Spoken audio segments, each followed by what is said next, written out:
Mesdames, Mesdemoiselles et Messieurs et chers abonnés de la chaîne Réseau Chrétien, vous qui nous suivez par le biais de ce canal, je vous dis bonjour, bonsoir. Alors, aujourd'hui, nous sommes très contents d'être avec vous pour ce temps de partage ou bien ce temps d'échange. Mon nom c'est Doréus, merci Dieu, je suis là, je suis le fondateur de ce ministère. Alors, si vous êtes avec nous pour la toute première fois sur la chaîne du Réseau Chrétien, nous vous invitons à vous abonner. Sur cette chaîne, nous parlons de la foi, nous parlons de l'évangélisation, nous parlons de la mission, nous parlons de la formation des disciples, nous parlons de l'engagement croyant dans le monde. Aujourd'hui, nous sommes présents. Nous sommes là pour parler d'un sujet qui devient un sujet d'actualité, surtout au Canada, particulièrement au Québec, la question de l'aide médicale à mourir. Mon invité, c'est Évangéliste Sylvie Cloutier. Évangéliste Sylvie Cloutier est censée passer 2 présentations sur la chaîne du Réseau Chrétien, puisqu'elle a déjà partagé la parole en plusieurs occasions.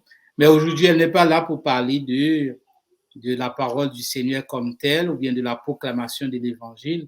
Elle est là juste pour nous parler un peu de ce grand sujet, l'aide médicale à mourir. Alors, je vous dis bonjour, bonsoir, je vous souhaite bonne audition ensemble avec moi et l'évangéliste Sylvie autour de ce sujet. Évangéliste Sylvie, comment ça va? Ça va bien?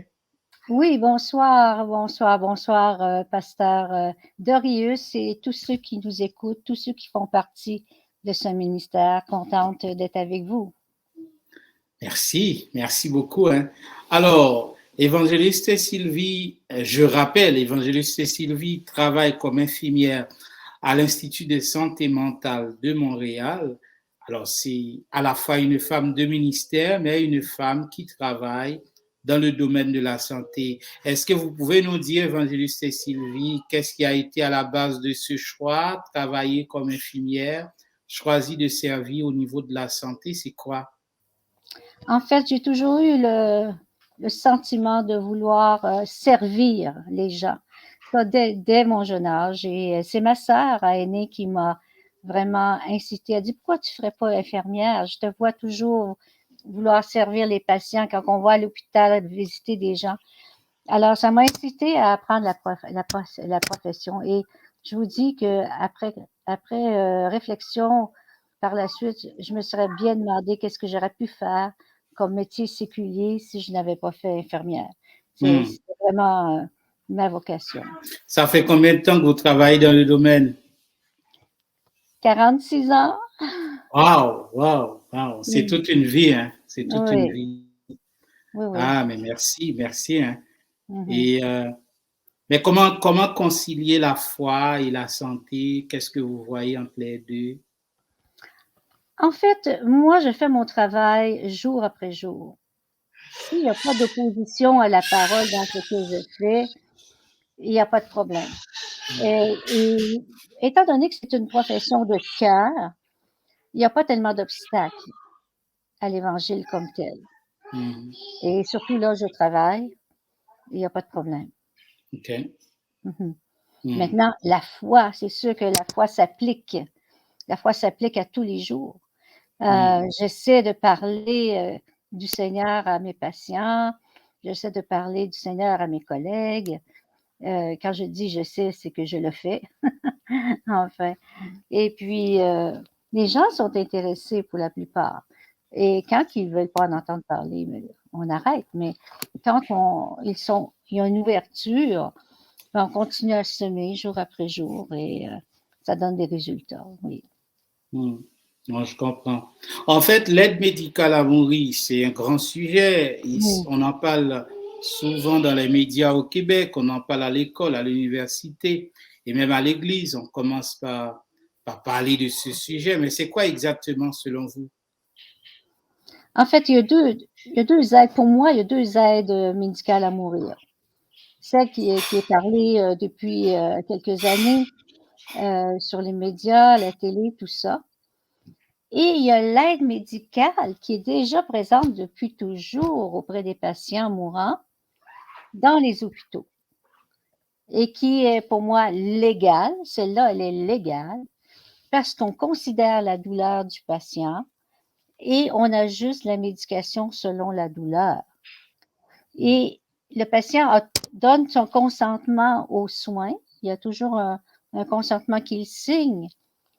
Et quand il arrive à une fin de vie, on parle ici des mourants, à ce moment-là, ils ont le droit de demander qu'on les réanime ou non. Et maintenant, c'est pas le médecin qui va faire en sorte que le patient va mourir.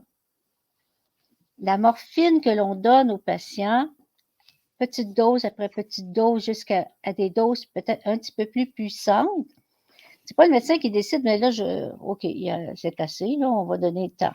Non, on y va selon la douleur, selon la tolérance du patient à la douleur.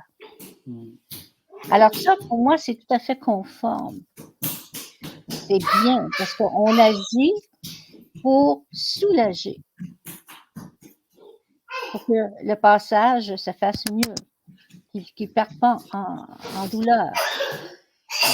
Les patients ne perdent pas en pleine douleur. Alors, il n'y a rien de mal à ça. Maintenant, l'aide médicale à mourir dont on parle tellement dans les journaux et partout sur les médias, ça ici, c'est une exagération. Je dirais même c'est une abomination.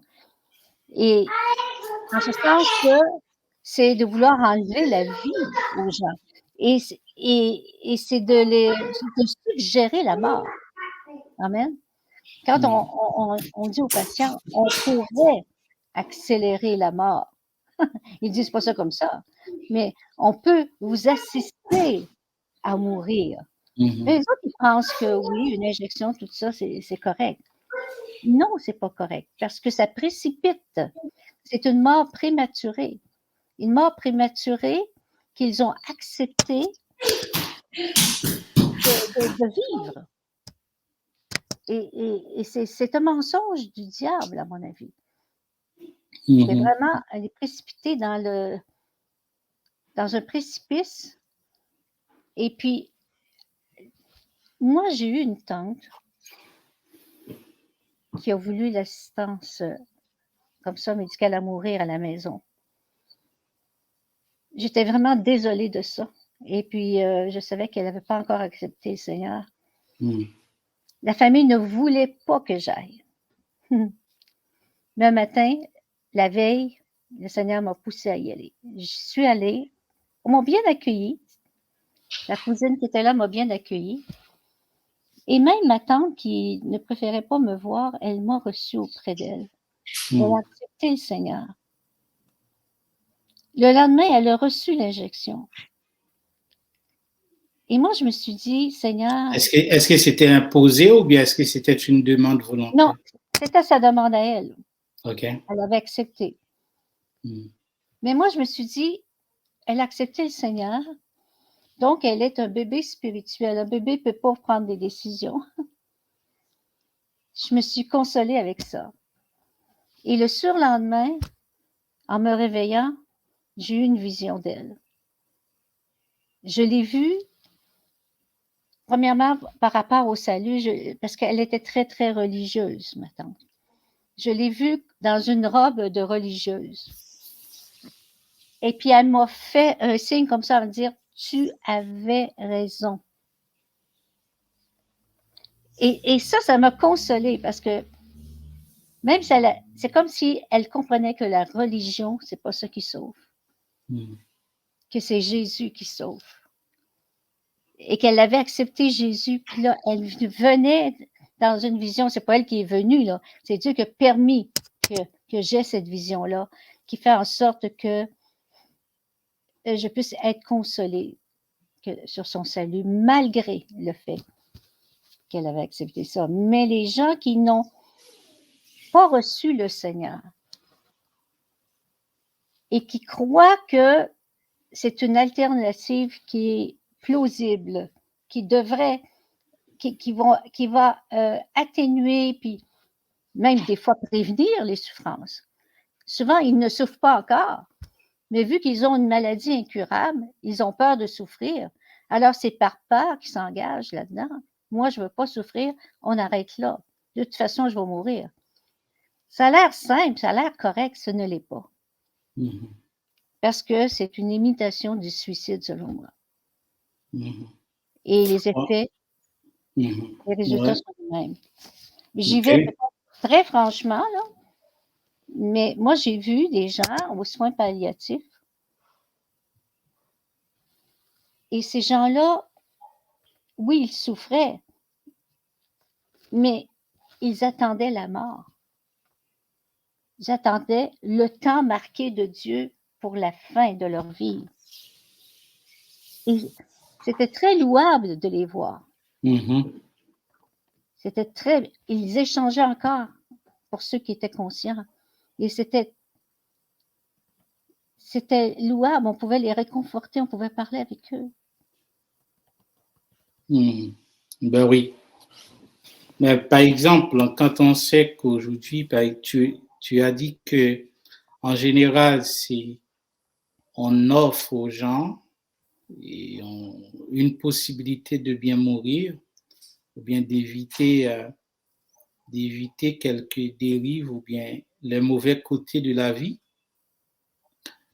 Et ça, c'est quand même bien vu, à mon avis. Et quand on regarde l'aide médicale en soi, la demande de l'aide médicale à mourir, pour moi, c'est comme une alternative qui s'offre aux gens d'éviter le chemin de la souffrance. La souffrance qui est censée être quelque chose de désagréable et que tous les humains, ils veulent en quelque sorte éviter par tous les moyens. Mais comme croyants, comme chrétiens, qu'est-ce que nous pouvons dire par rapport à la souffrance? Quel regard devons-nous développer par rapport à ça? Que dit la Bible en soi par rapport à la question de la souffrance?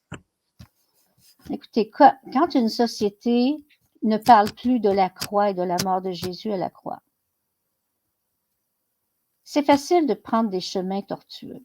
C'est très facile. Mais quand, en tant que chrétiens, nous savons que Christ, notre Seigneur Jésus, a terriblement souffert à la croix pour nous, et lui-même, avant la croix, à genoux, il demandait au Père, si c'est possible que cette coupe s'éloigne de moi. Ceux qui souffrent de cancer, par exemple, qui ont commencé à souffrir dans leur corps, pour eux, là, c'est comme s'ils demandent si c'est possible que ça s'arrête. Alors, c'est sûr que la proposition, elle est belle pour eux, mais est-ce qu'elle vient du Seigneur? C'est là la question. Jésus, quand il a posé la question, il savait très bien qu'il devait passer par la croix. Et c'est notre exemple. Parce qu'il aurait pu appeler, comme il dit, des légions d'anges qui seraient venus pour le secourir. Il n'aurait pas eu à passer par la croix. Mais il devait passer par la croix. La souffrance en tant que chrétien, elle est de porter notre croix. Nous aussi, à la suite de Jésus. Est-ce qu'on est épargnés de souffrance, nous, les chrétiens, ou non? On est sauvés, oui, mais on a un lot de souffrance qui nous est attribué à chacun. Et on doit passer par les épreuves. Et ça raffine notre foi. Notre foi qui doit demeurer vivante jusqu'à la fin. Mais est-ce qu'on doit écourter ces souffrances-là? Est-ce qu'on peut dire au Seigneur, non, stop. Moi, je ne veux pas passer par cette épreuve-là. Non, non, non, non. Alors que c'est écrit, armez-vous de la même pensée que Christ. Armez-vous que vous allez souffrir. Sachez que vous allez souffrir avec moi. Et dans un monde qui s'oppose à Dieu quasi en toutes choses, c'est sûr que si on se place du côté de Dieu, on va recevoir des roches et des tomates et tout ce qu'on veut. Dans le sens que le Seigneur nous a dit, ils m'ont haï ils vous haïront, vous aussi. Parce que si on est du côté de Dieu, on ne pense pas comme le monde. Et le monde ne pense pas comme Dieu. On est en opposition. Alors, c'est sûr que ça va nous entraîner des souffrances. Maintenant, si on souffre dans notre corps, maintenant, ben nous savons que Jésus n'a pas seulement porté nos péchés à la croix, mais il s'est chargé aussi de nos maladies. Et que c'est par ses meurtrissures que nous avons déjà été guéris. Il a déjà accompli tout ce qu'il fallait. Autant il a accompli une œuvre de salut pour nous, en portant nos péchés et nous en délivrant, autant il s'est chargé de nos maladies afin que nous soyons guéris. Parce que le contrat est déjà signé. Nous avons déjà été guéris par ce qu'il a accompli. Amen. Amen. Alors, nous avons cette option-là. Amen. Maintenant, on peut discuter longtemps comment ça se fait qu'il y a des chrétiens qui souffrent encore, puis bon. Là, on n'entrera pas là-dedans ce soir, j'espère. Oui. Mais c'est pour dire que nous avons l'option de Dieu avec nous toujours, à travers toutes les souffrances que nous traversons. Oui, effectivement, la demande de l'aide médicale à mourir, c'est un chemin très court qui s'offre aux gens. Un raccourci.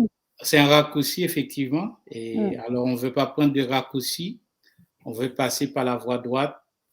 Mais qu'est-ce que dit la Bible à propos de la façon de mourir? Est-ce que la Bible dit clairement qu'il faut passer, c'est de telle façon qu'il faut mourir ou non? Parce que est-ce qu'il y a des modèles, des références selon toi sur la façon de mourir? Bien, Abraham, par exemple, il est écrit à son sujet qu'il est mort rassasié de jours. Alors, il n'était ni malade, ni souffrant. Dieu l'a gardé jusqu'au dernier jour. Alors, moi, je dirais, premièrement, prenez Dieu avec vous. Prenez Dieu comme votre partenaire de vie de tous les jours, parce qu'il vous protège. Premièrement, si vous êtes malade, quand vous venez à lui, il va vous guérir. Il va, du moins, par votre foi, parce que des fois, c'est par votre foi. Ta foi te guérit. Alors, des fois, c'est notre foi qui doit vraiment entrer en action. Des fois, Dieu fait des cadeaux. Il est souverain. Mais il reste que, à marcher avec lui, nous pouvons, nous aussi, mourir rassasiés de jour. Et ça, c'est formidable. OK. Mais c'est aussi, à mon avis, un problème de foi qui se pose. Parce que c'est comme si l'individu qui fait la demande de l'aide médicale à mourir, il ne croit plus. Il ne croit plus dans l'existence. Écoutez, mais tout est déjà parti, c'est totalement basculé. Et il regarde l'autre côté. Et à mon avis, qu'est-ce que l'Église a quelque chose à faire par rapport à la question du désespoir? Aujourd'hui, les gens désespérés, les gens en détresse, ils sont nombreux. L'Église se tenir entre cette séduction et la mort de la personne. Parce que c'est une séduction. Tu sais, c'est comme si tu as toujours été fidèle dans ton couple.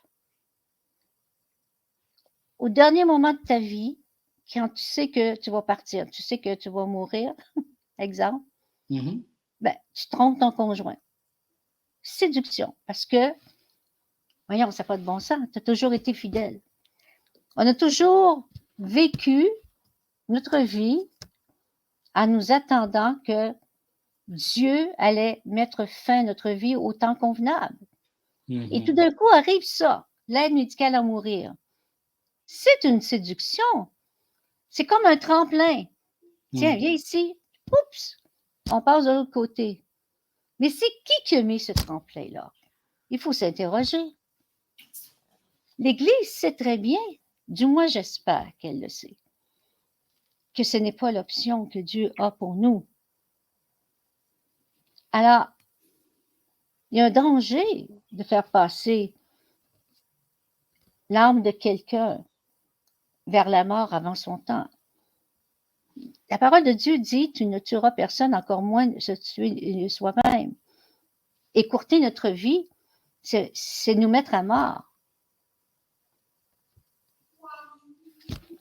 Alors que Dieu est la vie et la résurrection. Et Dieu s'identifie comme étant le Dieu de la vie. Oui, il faut encore espérer à la vie. Et même si on souffre, on sait que bientôt, cela prendra fin. Et la parole de Dieu nous dit que les souffrances du temps présent est peu comparativement à la gloire qui est à venir. Persévérons même au niveau de nos souffrances. Persévérons. Puis la gloire, il ne faut pas manquer le dernier moment. Le dernier moment où on a vu des malades qui étaient profondément même sous la médication, ouvrir les yeux au dernier moment et voir la gloire de Dieu avant de partir. Je m'excuse de le dire, là, mais ceux qui acceptent l'aide médicale à mourir ne peuvent très bien ne pas avoir ce glorieux moment. Persévérons jusqu'à la fin. Laissons Dieu décider pour nous. On n'a pas à interrompre notre vie, on n'a pas ce droit. L'homme s'est toujours mêlé des affaires de Dieu, alors que c'est Dieu qui doit se mêler de nos affaires. Quand est-ce qu'on va lui donner entièrement notre vie, puis qu'on va le laisser nous guider jusqu'à la fin? C'est lui qui connaît le point d'arrivée à notre course. Ne tombons pas à genoux avant le point d'arrivée. Tomber à genoux dans le sens, ne faisons pas notre volonté. Juste au moment où on est à veille de le voir, ne faisons pas cette gaffe.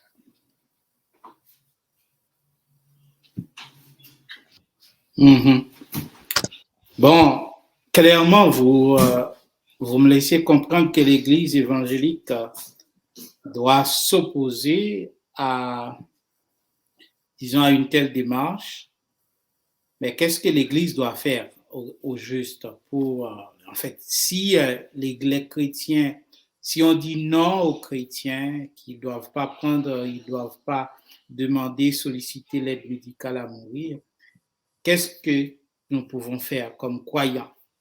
Je pense qu'il faut quelque chose, Oui. C'est pas juste dire non, mais qu'est-ce que nous autres nous proposons? Qu'est-ce que nous pouvons proposer? Il faut que l'Église se lève. Il faut que l'Église fait entendre ce que la parole de Dieu dit. Avec beaucoup, beaucoup de sagesse. Parce que ceux qui croient en ces choses sont difficiles à revenir à autre chose, à une autre pensée. Alors, ça prend beaucoup de sagesse. Et pour les chrétiens, je ne crois pas que la majorité des chrétiens croient en ces choses. Je ne crois pas. Alors, ceux qui n'y croient pas vraiment et qui voient ça vraiment comme quelque chose qui doit être combattu, mais qu'ils élèvent la voix. Moi, j'ai prié. J'ai une sœur qui est morte du cancer. Ça va faire 2 ans bientôt.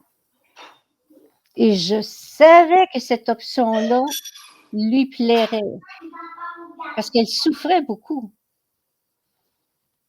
Puis elle venait de voir un de mes cousins avoir accepté ça, puis elle est partie en douceur, puis bon, tout a bien été selon la famille. Alors j'ai dit, non Seigneur, pas elle. Je refuse qu'elle prenne ça, Seigneur. J'ai prié, je me suis tenue devant Dieu. Et saviez-vous quoi? C'est comme si elle n'y pensait plus. C'est comme si ça avait sorti de sa pensée. Elle a suivi le cours, simplement. jusqu'à la fin. Et elle a accepté le Seigneur aussi, 2 semaines avant le départ, avec moi et aussi un pasteur. Je rends gloire au Seigneur. Amen. C'est un bon témoignage. Oui, c'est merveilleux. Il faut que l'Église se lève. Ça, c'est le conseil que vous donnez à la fin de, disons, de cet échange. L'Église doit dire le mot, doit faire passer son mot. Lorsque nous vivons aujourd'hui dans un siècle où l'Église ne se positionne pas toujours, peut-être par crainte des pouvoirs publics, les chrétiens, ils ne se prononcent pas. Même quand ils ont leur position, mais c'est comme si la position, ça reste personnel. C'est perso. C'est exactement ça. Et ça devient un problème parce que même les dirigeants, ils ne savent pas véritablement c'est quoi la position de l'Église. C'est quoi la position des chrétiens par rapport à telle question? C'est quoi la position des chrétiens par rapport à l'homosexualité? C'est quoi la position des chrétiens par rapport au mariage pour tous? C'est quoi la position des chrétiens par rapport à l'aide médicale à mourir? Même quand ils sont opposés, mais disons, c'est toujours quelque chose de perso. À mon avis, ça prend vraiment un réveil pour exprimer haut et fort ce que nous pensons, notre position croyante. Et aujourd'hui, c'est ce que nous avons besoin au sein de l'Église, au sein de cette société. Au départ, les gens ils disent que moi, j'ai écrit un texte sur l'aide médicale à mourir. Et dans mes recherches, j'ai vu qu'on dit que l'aide médicale à mourir, c'est fondé sur le principe de liberté et de respect de la dignité et d'autonomie de la personne humaine. La personne humaine, et ça vise à assurer aux personnes en fin de vie l'accès à des soins de santé de qualité et un accompagnement adapté à leur situation. En ce sens, c'est comme si ça, c'est la définition ou bien la perspective proposée par le gouvernement du Canada. Écoutez, les chrétiens, par exemple, pour le gouvernement du Canada, l'aide médicale à mourir, ça rentre dans le cadre des soins là. C'est comme si on veut soigner les gens. C'est comme si on veut prendre soin des gens. Alors que pour nous autres, nous voyons ça comme étant quelque chose qui sont tout à fait contraires à l'éthique chrétienne, à ce que Dieu dit, à ce que la Bible nous dit par rapport à la vie, par rapport à la mort, par rapport à l'être humain, puisque l'être humain a été créé à l'image de Dieu. Et puisque nous avons été créés à l'image de Dieu, et c'est sûr que parmi tous les êtres créés, c'est l'homme qui a été complètement différent. La création de l'homme a été complètement différente. Ce n'est pas juste une parole, ce n'est pas une parole qui a donné naissance à l'être humain, mais Dieu lui-même a participé. Ça veut dire Dieu, et c'est pourquoi la Bible dit que nous sommes créés à l'image de Dieu. Voilà. Dieu, nous avons Dieu en nous, et quand on met un thème à l'existence, ça veut dire on a cassé la dynamique, le projet de Dieu. En tout cas, mais ça, c'est quand même de bonnes choses. Et à mon avis, c'est ce que nous devons faire aujourd'hui. Essayer de conscientiser davantage de croyants pour que les croyants s'expriment, pour que les croyants disent ce qu'ils pensent, ce que dit la Bible, pour que la Bible soit véritablement triomphée dans notre société. Hein. Oui, voilà. Et vous savez ce que vous avez cité comme loi par rapport à l'aide médicale à mourir, question de liberté, de droits de l'homme, tout ça. C'est de finir par faire sa propre volonté comme on l'aura toujours fait toute notre vie. Et c'est pour ça qu'il faut à un moment donné arrêter de faire sa propre volonté et la céder à Dieu. Le plus tôt possible. 15 ans, 20 ans, 30 ans, le plus tôt possible, céder notre volonté. Parce que sinon, l'ennemi va utiliser notre volonté pour faire selon ce qu'il veut. Parce que lui aussi a une volonté. Dieu a une volonté, le diable a une volonté. Puis tous les deux veulent que notre volonté leur appartienne. Mais on doit céder notre volonté à Dieu et non au diable. Il y a des lois qui sont citées dans ce monde, ceux qui les fabriquent, ces lois, ceux qui les décrètent, ne sont pas des enfants de Dieu, ne sont pas des serviteurs de Dieu. Ils n'ont pas l'Esprit de Dieu en eux. Alors, attention à tout ce qui sort de ces bouches. Est-ce que moi, j'accepterais une injection de la part d'un aveugle? Il peut me piquer partout, me piquer des veines, des artères, tout mal. J'accepterais pas. Même si c'est un bon médecin, il est aveugle. C'est dangereux. Si quelqu'un est aveugle spirituellement, qui ne connaît pas la parole de Dieu, on doit se méfier par qui parle au travers de lui, qui l'inspire. Allons vers les serviteurs de Dieu. Ceux qui ont vécu une nouvelle naissance, qui appartiennent à Dieu, qui ont l'Esprit de Dieu, prenons conseil auprès d'eux. Et ceux qui sont ces conseillers-là, je vous parle ce soir-là, que votre discours ne soit pas juste dans votre église locale. Sortez des murs. Quand vous voyez une loi qui apparaît comme ça, ne faites pas comme si c'était rien. Prenez position. La parole de Dieu dit prêche. Oui, c'est beau prêcher. Prêche. Dénonce. Censure. Annonce. Décrète. C'est important de faire tout cela. Parce que si on fait juste un, on ne fait pas l'autre, on n'est pas en pleine obéissance à la parole de Dieu. Alors, ça prend du courage, ça prend de l'audace, mais il faut le faire. L'apôtre Paul n'avait pas peur, ni l'apôtre Pierre. Ils ont vécu, ils sont allés en prison pour ça, mais Dieu les a délivrés. Amen. Alors, quand on prendra position, nous aussi, dans notre société actuelle, Dieu fera des grandes choses pour son peuple. Amen. Il nous gardera. Amen. Amen. Est-ce qu'évangéliste Sylvie, est-ce que vous avez un dernier mot? Excuse-moi. Commencez par avoir une voix dans votre famille. Vous savez, vous vivez probablement, je parle aux chrétiens ici, vous pouvez probablement avoir déjà de l'opposition de la part de votre famille. Là où vous pouvez semer, semez. Et là, il y a des lois qui sont nommées. Donnez votre position.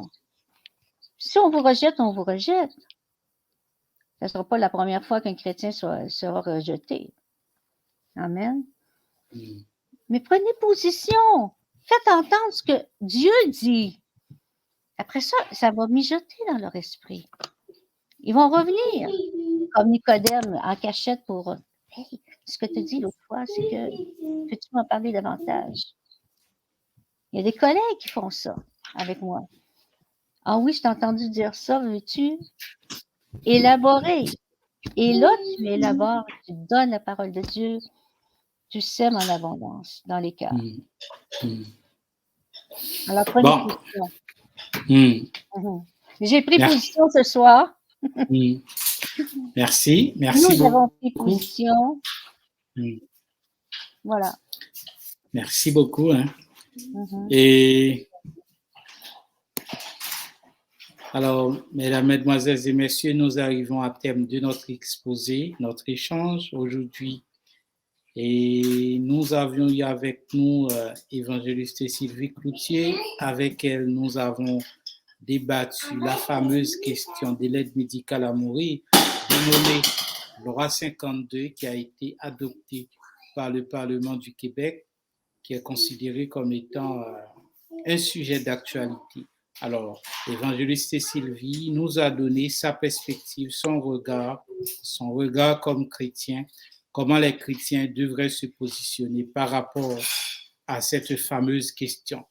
Et je vous dis encore, si vous êtes pour la première fois sur la chaîne YouTube du réseau chrétien, nous vous invitons à vous abonner et nous prenons rendez-vous à une prochaine occasion. Évangéliste Sylvie, bye bye. Bye bye, merci beaucoup. Bye bye tout le monde. Tous. Merci, merci. bye bye. Pasteur, Dieu vous bénisse.